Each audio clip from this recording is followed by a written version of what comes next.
안녕하세요. 저는 미래탐구에서 수학을 가르치고 있는 신정식 강사라고 합니다. 제가 오늘 맡은 부분은 여러분들께 예비고1에 대해서 이제 남녀공학 그리고 여고에 대한 설명회를 할 건데요. 기본적으로 여러분들께서 어머니들이나 아버님께서 지금 정보들이 잘 모르실 거예요. 그래서 학교별로 제가 분석을 한 20군데 정도 해드렸거든요. 그래서 이거를 한번 보시면서 그 안에 들어있는 내용을 하나하나 말씀을 드리겠습니다. 저는 지금 미래탐구랑 그리고 자이스토리라는 감수를 하고 있는데요. 이 교재는 지금 이제 고등학교에서 대표적인 모의고사를 학평 기출 문제 같은 경우를 만들어서 나오는 교재인데요. 제가 매년 학생들 가르치면서 느낀 게 이제 모의고사가 학교별로 거의 다 이제 반영을 하고 있어요. 그래서 이 부분에 대한 어떻게 진행하는지 지금 그 교재를 보면서 학생들하고 이제 가르치는 방향 그리고 출제할 때 어느 쪽으로 나오는지도 다 알기 위해서 감수를 하고 있습니다.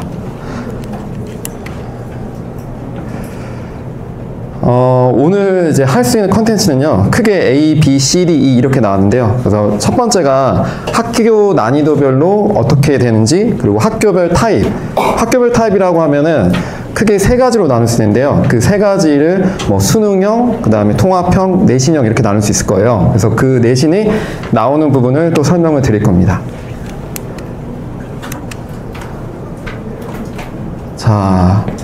제가 조사한 학교가 되게 많아요. 근데 이 학교들 보시면 혹시 아버님들 엠블렘 이렇게 혹시 고등학교 보신 적 있으실까요? 지금 제가 조사한 학교들은 양천구, 영등포구, 구로구에 있는 학교, 대표적인 학교들이고요. 이 학교들을 크게 정리해 보면은 지금 이 세 군데 학교가 특징이 잡혀 있는 학교로 대표적인 학교입니다. 보시면 첫 번째 학교 수능형 학교, 두 번째 내신형, 세 번째 통합형 학교거든요. 혹시 수능형 학교 어디 학교일까요, 어머니들? 네, 목동고입니다. 두 번째 내신형 학교 어디 아세요? 관악고예요. 관악고 가까운 거. 그다음에 세 번째 학교는 통합형인 배감고입니다. 자, 그래서 설명을 하나씩 드리면요. 이제 수능형 학교인 목동고는 시험 난이도가 상당히 높아요. 그래서 기본적으로 이제 준비를 할 때 어느 정도까지 해야 되냐면 학교에서 시험 보기 전에 2주 전에 학교 프린트를 주시거든요. 근데 그 프린트가 다 모의고사 문제고요. 그리고 다 킬러 문제예요. 근데 그 문제를 그 시험 기간이 임박했을 때 주는 이유는 학생들이 그것만 보면 안 되고 그거 외적으로 그 전에 공부하는 학습량이 충분히 있어야지만 내신을 잘 받을 수 있습니다. 그래서 문제 난이도도 상당히 높기 때문에 평소에 연습량을 충분히 가져가야 될 것 같아요. 그래서 혹시 이제 어머니나 아버님들이 목동고를 희망하는 부모님이 계신다고 하면은 준비를 단단히 좀 하셔야 될 것 같습니다. 제가 지금 목동고 학생을 가르치고 있는데 정말 준비를 많이 하거든요. 근데 준비를 많이 한 만큼 그 성과가 나와야 되는데 사실 그 성과가 나오기가 조금 어려울 수도 있어요. 그러니까 왜냐면 경쟁도 심하고 상위권 학생들이 상당히 많이 가요. 그래서 자기가 만약에 상위권인데 그래도 경쟁하고 싶다 하면은 괜찮지만 좀 약간 수학 성취도가 좀 어렵다, 좀 서툴다 그러면 그런 학교보다 내신형 학교로 방향을 잡고 가는 게 훨씬 더 나을 수도 있습니다. 두 번째 이제 내신형 학교의 대표 중에 관악고인데요. 관악고는 내신 관리에 포커스가 잘 맞춰져 있는 학교예요. 그래서 학교에서 선생님들께서 기본적으로 학교 프린트랑 그리고 학교에서 주는 학습지가 있습니다. 그래서 학습지로 교과서를 나갈 때 먼저 나가시고 그리고 두 번째 같은 경우가 시험에 임박했을 때 이 학교도 모의고사 문제를 또 줘요. 그래서 모의고사 문제에서 좀 친절한 학교가 모의고사의 출제의 몇 월 그리고 몇 년도에 나왔는지도 알 수 있습니다. 그래서 제가 학생들을 관악고 학생들도 가르치고 있는데 이 학생들 같은 경우는 변형 문제까지 정확하게 찍어서 항상 수업을 할 때 알려주고 있어요. 그래서 관악고 학교는 좀 적중률이 좀 높게 나올 수도 있다고 보실 수 있습니다. 그다음 세 번째로 이제 배감고인데요. 배감고는 내신도 그리고 수능도 다 같이 준비하기 괜찮아요. 너무 어렵지도 않고 너무 쉽지도 않습니다. 네, 점점 추세가 모의고사 문제가 나오는 부분이 세 군데 학교 모두 공통적으로 나오기 때문에 조금 더 이 학교에 포커스를 맞추면 수능하고 내신을 같이 할 수 있겠다 하시는 분들은 배감고를 선택해도 괜찮을 것 같습니다. 그래서 학교별 특징을 좀 지금 한번 요약을 해봤는데요. 그래서 난이도가 높은 학교가 좀 전에 봤던 대표적인 학교인 목동고, 그 다음에 한가람고 아시죠? 한가람고 자사고였는데 일반고로 바뀌었고요. 그 다음에 진명여고도 시험 난이도가 많이 어렵습니다. 그래서 좀 경쟁이 좀 치열할 것 같고요. 네, 중간권 학교는 이제 관악고, 방금 말씀드린 배감고, 신목고도 괜찮습니다. 그리고 좀 쉬운 학교는 목동 쪽에서는 신서고, 영등포여고, 그리고 양천구 쪽에서 금옥여고가 있어요. 그래서 금옥여고는 내신 관리하기 좀 괜찮을 수 있습니다. 그래서 만약에 내신을 좀 따면서 수능도 준비하고 싶다. 근데 좀 내신 학교가 좀 쉬운 학교면 수능 준비하는 시간이 좀 많이 확보될 수 있잖아요. 그래서 쉬운 학교를 선택해서 전략적으로 가는 것도 괜찮다고 저는 생각합니다. 그래서 난이도별로 이렇게 조사를 해봤을 때 그러면 이제 학생들은 좀 자기 객관화가 잘 안 돼 있어요. 그래서 이제 어머니들도 학생들의 정보를 내신 점수, 중학교 점수로 산출할 수 있는데 사실 중학교 점수는 학생들의 어떤 그냥 수학 성적을 보는 게 기준이 좀 달라요. 고등학교랑. 중학교 때는 성적이 그냥 이 정도면 잘 나왔구나. 선생님들이 그냥 이 정도면 잘 하는구나. 이렇게 성취도 기준을 A, B, C, D로 나누는데 절대평가예요. 근데 이제 고등학교 가면은 무조건 학생들의 등수를 쪼개야 돼요. 그래서 제가 지금 고1 학생들을 보면 내신이 지금 추석 전에 다 끝났거든요. 그래서 정확히 말씀드리면 1등부터 지금 중간고사 시험 점수에서 이게 몰림 현상이 많이 나왔어요. 아무래도 내신은 좀 어떨 때 선생님들이 점수를 쪼개는 역할을 할 수 있는 방향은 기말고사밖에 없어요. 그래서 중간고사는 조금은 대체적으로 쉽게 내고 기말고사 좀 어렵게 내거든요. 그래서 상대평가이기 때문에 학생들의 공부하는 양이 상위권 학생들이 같은 경우에는 좀 더 어려운 걸 많이 풀어야 되고요. 그리고 좀 중위권이나 하위권 학생들 같은 경우는 기본을 좀 다져서 문제량을 좀 더 많이 풀어야지만 기말고사 때 점수가 좀 확보될 수 있습니다. 그래서 상위권 학생들이 조금 높은 학교, 자기 만약에 목동고를 간다 하면은 좀 어려운 문제를 많이 풀 수 있잖아요. 근데 또 이런 수도 있어요. 중위권 학생들인데 나 목동고 가고 싶어. 왜 그러냐면 그 학교는 지금 고1 때 작년과 좀 달라진 점이 있으면 모의고사를 작년까지는 3월달, 11월달 딱 2번 봤거든요. 근데 지금은 입시가 좀 바뀌어서 3월, 6월, 9월, 10월 4번 봐요. 4번 보니까 아무래도 학력평가나 모의고사 문제를 많이 보는 그런 시험이 많이 나오는 학교가 노출이 많이 돼 있기 때문에 훨씬 더 좋죠. 그래서 자기가 그냥 모의고사 점수 괜찮다, 모의고사 수능으로 좀 가고 싶다, 그러면 목동고 가도 괜찮습니다. 제가 가르치는 학생의 목동고 학생은 사실 등급으로 솔직히 말씀드리면 한 2등급 정도 나오는데 그 친구가 모의고사로 하면은 거의 1이 나와요. 그러니까 그 학교에서는 아무래도 그 모의고사 점수가 보통 어렵게 나와도 어느 정도 나올 수 있는 부분이 있기 때문에 수능형으로 가도 괜찮다고 보시면 됩니다. 그리고 중위권이나 이제 하위권 학생들은 아무래도 내신 부분에 치우친 학교를 가는 게 좋아요. 그래서 대표적으로 양천구에서 신서고 같은 경우도 내신을 따기가 상대적으로 그래도 좀 낫습니다. 그래서 그런 학교를 갔을 때는 학생들이 학교 프린트나 내신 관리 위주로 좀 하기 좀 수월하게 나오거든요. 그래서 모의고사 문제도 빈출이 조금 적어요. 그래서 그 부분을 교과서나 교과서 변형 문제로 선생님들이 많이 내시거든요. 그거로 좀 커버하시는 학교 선생님들이 있습니다. 자, 그 다음에는 학교를 그냥 제가 가르치는 기준이거든요. 지금 20개 학교에서 다 가르치는 건 아니고요. 그래서 매년 가르치면서 약간 봤던 노하우 이런 걸 말씀드리고 싶은데 가장 좀 어려운 학교가 아무래도 목동고예요. 그리고 그 다음이 진명여고, 한가람고 이렇게 좀 순서로 나오는데 이걸 하나하나 다 이렇게 분석하면 너무 오래 걸릴 것 같아서 제가 크게 2가지 섹션으로 말씀드릴게요. 여기서 제일 중요한 거는 학교의 난이도를 결정하는 건 변별력입니다. 그래서 변별력 문항이 어느 정도 나오냐에 따라서 그 학교의 난이도가 어떻게 조절되는지를 확인할 수 있거든요. 근데 목동고 같은 경우는 변별력 문항이 그냥 쏟아져 나와요. 그냥 모든 문제의 변별력이 객관식 문제 한 4문제 빼고는 다 어려워요. 그래서 보통 그러니까 단순 암기식으로 계산해서 중학교 때 풀었다. 그냥 깨질 수 있습니다. 100%. 그리고 두 번째, 그냥 그 유형화된 공부, 뭐 예를 들어서 센이나 RPM 이렇게 유형이 정리된 교재들 있잖아요. 그래서 그런 교재만 반복적으로 돌려도 깨질 수 있어요.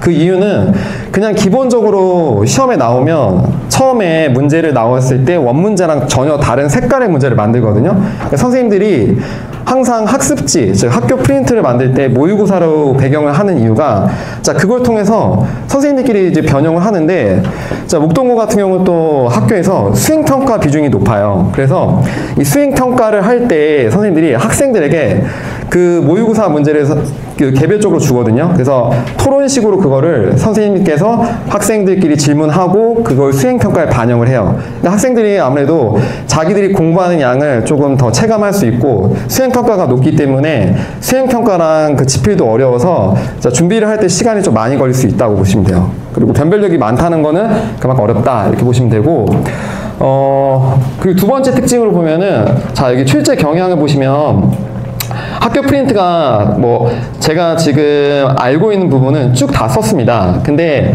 지금 진명요고나 뭐 교재를 딱 구입해서 쓰는 학교가 몇 군데는 있어요. 근데 중요한 거는 다 여기 보면 모의고사, 모고 이렇게 다 나오고 학교 학습지인데, 사실 여기 이제 신도림고 같은 경우도 과중고인데 이제 실력업이란 것도 이제 모의고사 문제를 따와서 선생님 발췌해서 그냥 넣어버린 거거든요.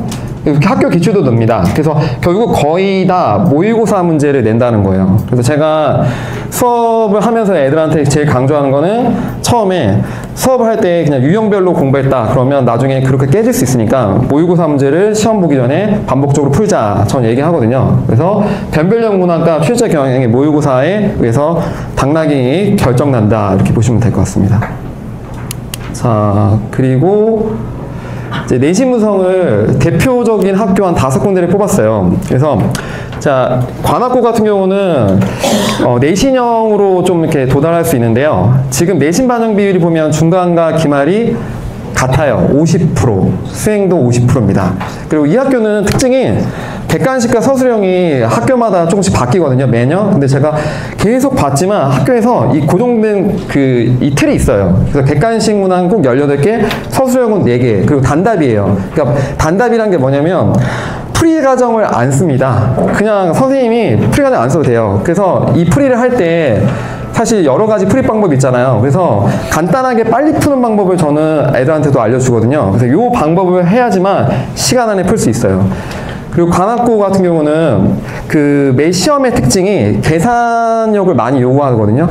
요새 수능의 트렌드랑 비슷합니다. 요새 수능 트렌드는 킬러 문항이 없어졌기 때문에 준킬러나 준킬러 이하급의 문제를 계산력으로 커버시켜요. 그래서 난이도를 조금 상승시키는 요인이 계산을 통해서 애들의 실력을 판가름합니다. 그래서 등급컷을 나눌 때 1등급이 총 4개 있으면 그 4문항이 계산 문항이 상당히 많아요. 그래서 관악고 친구가 이번에 계산 문제를 풀 때 시간이 많이 걸렸다 했는데, 이 학교가 아무래도 계산을 요구하기 때문에 모의고사 문제를 계산으로 바꿔서 많이 냅니다. 그래서 이런 특징이 있고요. 자, 두 번째, 진명여고입니다. 자, 진명여고, 자, 목동에서 엄청 유명한 학교인데요. 자, 진명여고는 부교재가 있어요. 부교재가 올림포스인데, 올림포스가 연계율이 높진 않아요. 올림포스가 이제 한 40% 정도 되거든요. 근데 이렇게 보면 높다고 생각하시는데, 사실 이제 올림포스가 연계되는 부분은 쉬운 문제들만 연계돼요. 쉬운 문제들. 그러니까 쉽게 말해서 뭐 기본 문제나 유제 문제 이 정도. 그리고 연계가 안 되는 부분은 이제 좀 어려운 시중 교재, 뭐 예를 들어서 고쟁이나 블랙라벨 이런 스텝 3라는 파트에 들어간 심화 문제를 많이 내서 출제를 합니다. 그리고 나머지 문제는 이제 모의고사 문제인데요.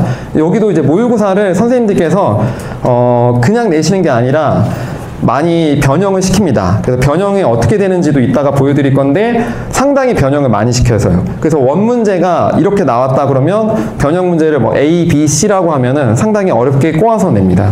그리고 예전에는 이제 문과학교다 이렇게 해서 영어가 상당히 어려웠는데 이제 증명용어가 수학도 상당히 어려워요. 그래서 난이도도 학생들끼리 보면 변별력있는 문항이 많기 때문에 공부할 때 연습량이 좀 많이 들어가야 될 것 같습니다.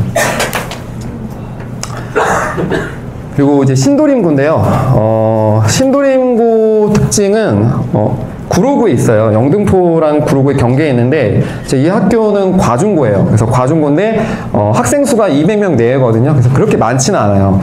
근데 상대적으로 시험 난이도가 2023년도까지는 괜찮았어요. 그러니까 어느 정도 하면 등급이 더 괜찮게 나온다. 근데 제가 작년에 이제 신도림구 학생들을 가르칠 때 신도림구 문제를 받았어요. 상당히 어렵더라고요. 그래서 1등급 커트라인도 뭐 75, 85 그랬어요. 근데 작년은 9등급제고요. 올해는 5등급제이기 때문에 올해 기준으로 보면은 한 80 초반이었어요. 신도림고 문제는 기본적으로 모의고사 문제를 크게 변형시키진 않아요. 근데 선생님들끼리 약간 이런 게 있는 것 같아요. 그러니까 출제를 하실 때 혹시 그 아버님 어머니 중에 가우스라는 거 들어본 적 있으신가요? 가우스? 근데 가우스라는 게 이제 그 교육과정에 빠졌거든요. 근데 선생님들께서 학교 학습지에 그 가우스 문제를 그냥 다 내세요. 실제로 1학년에도 있었고 2학년에도 있었는데 그래서 제가 이거 안 나오니까 풀지 마라. 교육과정 아닌데. 근데 선생님께서 그 가우스 문제를 그냥 학교 실력이 학생들 공부할 때 올릴 수 있으니까 그냥 푸는 게 좋다. 그래서 이런 식으로 하셔서 뭐 약간은 사실 말씀드리면 이제 교육과정에 벗어난 문제들도 좀 있거든요. 그래서 그런 문제들 같은 경우는 학생들하고 좀 얘기해서 내신을 하려면 어쨌든 점수를 따야 되니까 그런 것까지도 잘 챙겨줘야 되고요. 그리고 이제 실력업 같은 문제에서 상당히 문제가 많이 나와요. 그래서 어려운 문제는 학습지 프린트 이런데 많이 나온다고 보시면 됩니다. 자, 그리고 묵동고는 앞에서 너무 많이 설명했기 때문에 뭐 다르게 설명할 건 없고요. 제가 특징 하나 말씀드리면 여긴 배점이 100점 만점이 아니에요. 그래서 60점 만점이거든요. 그래서 60점 만점이 다른 학교는 다 100점인데 자 60점 만점이고 중간고사에 60점 지필 그 40점이 수행입니다. 그러니까 수행이 기말에도 똑같이 반영해요. 60점 만점에 수행이 40이죠. 그래서 수행평가 비중 높고요. 그리고 서술형도 문항이 상당히 많아요. 5문항이에요. 그래서 총 문항이 다른 학교는 22개면 뭐 객관식 18개, 서술형 4개인데 이 학교는 5개고 그리고 배점의 폭을 봤을 때 문제 자체가 하나하나가 다 어려워요. 그래서 이 서술형이 단답이 아니고요. 그래서 예를 들어서 서술형 1번, 1번에 1, 1번에 2, 1번에 3, 1점, 2점, 2점 이렇게 다 쪼개놔요. 그러니까 점수를 최대한 주긴 하는데 사실 1번 풀다가 2, 3번 풀기 어렵다 이렇게 볼 수도 있습니다. 그러니까 한 문제를 제대로 풀기가 어려운 문제예요. 그래서 상당히 문제가 어려워서 학생들한테 저는 그런 게 객관식하고 서술형이라면 서술형 문제 풀라고 하지만 문제가 너네들이 봤을 때 풀 수 있는 데까지는 최대한 풀고 나머지는 객관식에서 푸는 게 더 낫다 이렇게 말하고 있어요. 그리고 프린트 체감 연계율은 60%였는데 정말 연계 많이 돼요. 거의 작년에는 어땠지 모르겠지만 올해는 제가 봤을 때 거의 연계가 7, 80%까지 나왔던 것 같아요. 근데 60으로 잡았습니다. 그리고 실목고를 했는데요. 실목고도 학교에서 학습지 그리고 프린트가 있는데 여기 잘못 나왔는데 60점 만점에 100점입니다. 그래서 100점으로 환산하시면 되고요.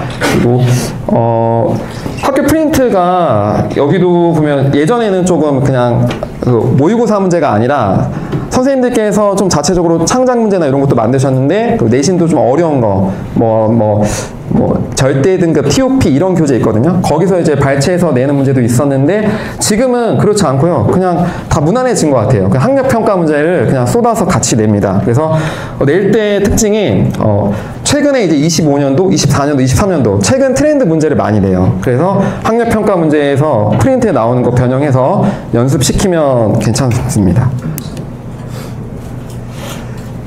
자, 그래서 이제 제가 시험에 실제 올해 다 시험지예요. 이게 지금 왼쪽 상단에 있는 게 원문제거든요. 24년도 그러니까 9월 달에 봤던 모의고사 문제인데 사실 이제 교육과정이 바뀌면서 지금 중간고사 때 파트가 작년 기준으로 하면 1학기 기말고사 파트거든요. 그래서 뒤로 밀렸기 때문에 선생님들이 작년에 있던 모의고사 문제 다 끌어와서 다 냈어요. 그래서 연결이 상당히 높아진 거거든요. 그래서 A, B, C로 이렇게 잡은 이유는, 자, 얘는 실제로 보면은 거의 흡사하게 나왔어요. 경복여고 문제거든요. 그래서 흡사하게 나왔는데 이게 목동고 문제예요. 그러니까 목동고는 이 문제 자체를 어떻게 했냐면, 자, 직선을 오른쪽으로 했으면 얘는 왼쪽으로 이렇게 바꾼 거예요. 그래서 상대적으로 혼란이 있지만 요거 형태만 잘 잡으면 뭐 그렇게 어렵진 않은 문제거든요. 객관식 변화구로 하면 8번 문제였고요. 그리고 이게 구로고등학교 문제인데, 이게 구로고가 22번 문항이에요. 그래서 22번 문항이면 제일 어려웠던 문제거든요. 그러니까 난이도를 봤을 때 어떤 학교를 잡을 때 얘를 잡으면 좀 어렵게 나올 수도 있다. 그러니까 변형을 이런 식으로 잡아서 할 수 있다는 걸 보여줬습니다. 자, 그 다음에 하나 더 만들었는데요. 얘는 그냥 제가 좀 전에 나왔던 문제를 그 수업 때 애들한테 이제 이런 게 나올 거야 해서 풀이를 이렇게 해줬고, 이런 식 문제, 원문제고요. 이게 원문제인데 이걸 변형 문제 나오면 이렇게도 나올 수 있다 했습니다. 자, 그리고 요런 모양이 있는데 어떤 거냐면, 이건 한가람고 기출문제였거든요. 한가람고인데 원래 원문제는 그림이 안 나와요. 그냥 문제 자체를 우리가 말하는 게 문제 해결력을 요하는 문제거든요. 글로 나왔을 때 얘를 수식이나 그림, 그래프, 도형으로 개형을 이렇게 그려보면 이런 식으로 나와요. 근데 얘는 그림을 이렇게 그려주고, 그리고 조건을 바꿨어요. 이렇게. 조건을 바꿨기 때문에 학생들이 이 조건에 만족을 해야 되는데, 이 기본적인 조건에 보면 문제 내용을 읽어보면 좀 상당히 이렇게 조건이 따지면서 문제를 풀어야 되거든요. 그래서 객관식 문제 중에서 18번이면 좀 난이도 있는 문제입니다. 그래서 이런 문제가 나왔을 때 학생들이 연습량이 상당히 많아야 돼요. 그리고 이거는 원문제 자체도 상당히 어려웠어요. 그래서 애들이, 근데 이 문제가 학교가 출제된 학교가 5군데, 6군데 넘었거든요. 근데 제가 이제 추스려서 그냥 대표적으로 여기 학교만 본 겁니다.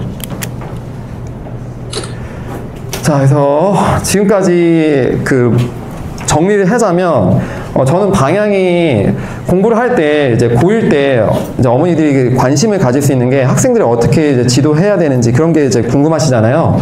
제일 중요한 거는 시험에 나오는 부분이나 이런 거를 좀 먼저 선점을 해야 되고, 그리고 유형서 위주로 공부하면은 분명히 다시 공부를 해야 됩니다. 그래서 공부를 할 때 어떻게 해야 되냐 하면은 조금 다각화되게 뭐 기본적인 문제도 풀어야 되지만 모의고사 문제도 풀어야 된다. 그리고 자기 실력을 조금 더 객관화시키기 위해서는 어려운 문제도 조금씩 도전해 봐야 돼요. 왜냐하면 지금 추세가 모든 학교들이 뭐 쉬운 학교, 어려운 학교 다 그 변별력 있는 문항의 차이 있을 뿐 모의고사 문제 다 내고 있다. 저는 그렇게 말씀드리고 싶어요. 그래서 제가 지금 이제 강좌 소개를 하자면, 저는 크게 지금 9월 달부터 11월 달까지 미적분 1 수업을 진행하고 있어요. 그래서 미적분 1 수업의 기본 개념 수업을 하고 있고요. 그 다음에 이제 11월, 12월에는 대수 심화를 할 예정인데, 이제 대수는 한 번 정도 한 학생들 한해서 좀 문제풀이 위주로 진행하고, 그리고 자체 교재로 만들어서 약간 고쟁이라고 하는 교재가 있거든요, 어머니. 그래서 이런 교재의 난이도를 스텝 2 정도로 만든 교재를 사용할 거고, 그리고 애들한테 학생들이 좀 어려운 문제를 평소에 많이 안 풀어보기 때문에 좀 난이도 있는 문제도 모의고사 문제도 넣어서 만들어서 진행할 예정입니다. 그리고 26년도에는 공투공원 해서 공통수학 심화, 약간 기출문제를 학생들이 그 전에 이제 학교 시험 보기 전에 많이 풀어봐야 되거든요. 현 시점에서 말씀드리면 고1 학생들은 기출을 매 수업 때마다 한 번씩 풉니다. 근데 학교별마다 하나씩 다 풀고 있는데 아무래도 연합반 특성이면 좀 많이 풀기는 좀 부족한 것 같아요. 그래서 방학 때 기출을 연습시켜서 많이 풀어두면 아무래도 그 중간고사, 기말고사 대비할 때 좋은 부분이 있는 것 같습니다. 그래서 디테일한 강좌 소개고요. 시간은 지금 11월부터 12월까지 화요일하고 토요일날 이렇게 진행되는데요. 화요일날 5시부터 9시 50분, 토요일날은 아침 9시부터 1시 50분 이렇게 진행하고 있거든요. 시간은 조금 나중에 조정될 수도 있을 것 같습니다. 이렇게. 그리고 수업 학생들한테 이제 제가 어떻게 제공하냐면 매 수업 시간마다 수업 영상이 나가요. 그래서 학생들이 이제 부족한 부분이나 좀 더 보고 싶은 부분이 있다라는 게 있으면 항상 영상을 녹화해서 아이들한테 단톡방에 보내주고 있고요. 그리고 개념 같은 게 좀 까먹는 친구들이 있기 때문에 그 부분의 개념 문제를 테스트를 보고 있는 것 같아요. 그리고 숙제 과제는 그 엑셀로 작업해서 학부모님과 학생들에게 카카오톡으로 다 같이 매 수업 끝날 때마다 계속 보내드리고 있습니다. 그리고 클리닉이 따로 있는데요. 이제 클리닉은 어떤 거냐면 수업을 하다가 유형이나 이런 걸 놓치고 까먹는 친구도 있지만 잘 이해를 못해서 못 따라가는 친구도 있어요. 그래서 저랑 지금 조교 친구들이 있는데 그래서 일요일하고 토요일 날 있어요. 근데 토요일 같은 경우는 수업 때 학생들이 정규 수업을 하고 있기 때문에 클리닉을 받을 수는 없을 것 같고 그래서 일요일 날에 클리닉을 하고 학생들 부족한 부분 채우고 있습니다. 그래서 제 지금 연역이고요. 뭐 끌까요? 네, 감사합니다. 네.